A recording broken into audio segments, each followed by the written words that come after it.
It's February 23rd, 2024. And it was about 70 degrees today.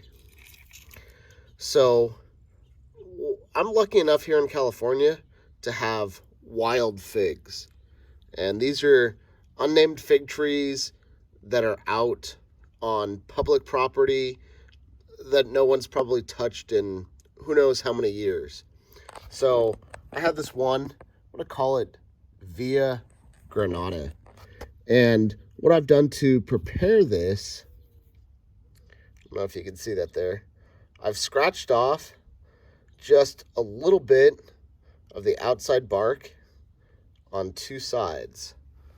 Now this is ready to plant. So what I'm going to do, I'm just going to stick that in there, make sure it's nice and secure, and we're going to call that good. Did that to this one as well. You just want to make sure that you do it at the bottom of your cut. So I have this cut, that's hard to see there. So I have this cut here and here. So you want to look and just see which way the branches are going. That way you know which way is top and which way is bottom. So again, just scraped away a little bit. What we're gonna do, we're gonna stick that in there, make sure it's nice and secure. I'm gonna go ahead and prep these two and stick those two in as well. And then I'll show you what we got. All right, again, this one's all prepped, and I prepped pretty well. You just got to be careful and scrape just the top layer, not too deep, but you definitely need to get that top layer off. Now this is all I need to do for the figs out here. Just gonna stick that in the ground, make sure that's covered up. I'll water these real well, and again, make sure that they're labeled.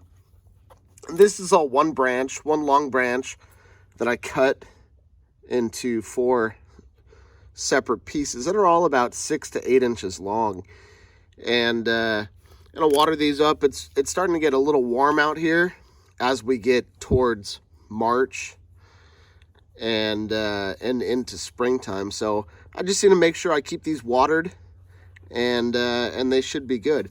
A lot of people I've seen, they'll cover the top. You know, I've been lucky. I haven't found that necessary. But if it does get warm here, in like really warm, like into the 80s or mid 70s in the next couple of weeks, I might do that just to prevent these from drying out.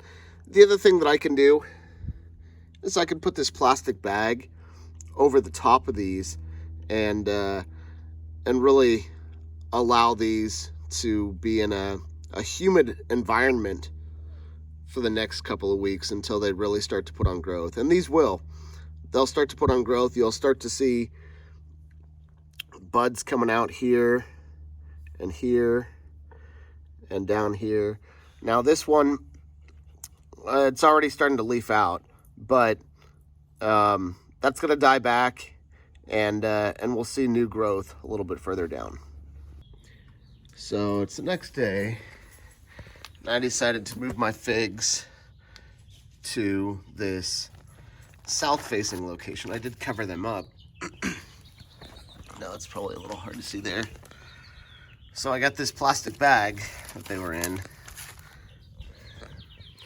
What I did is I cut just a little bit in the top.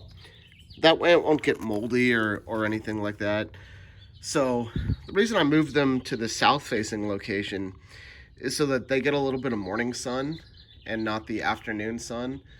And although it's still a little bit early in the season, I just don't want them baking in that afternoon sun on a west-facing wall. So I'm going to cover these up, and we'll give them, I don't know, maybe about 3 or 4 weeks, maybe a little bit longer, and we'll see how they're doing.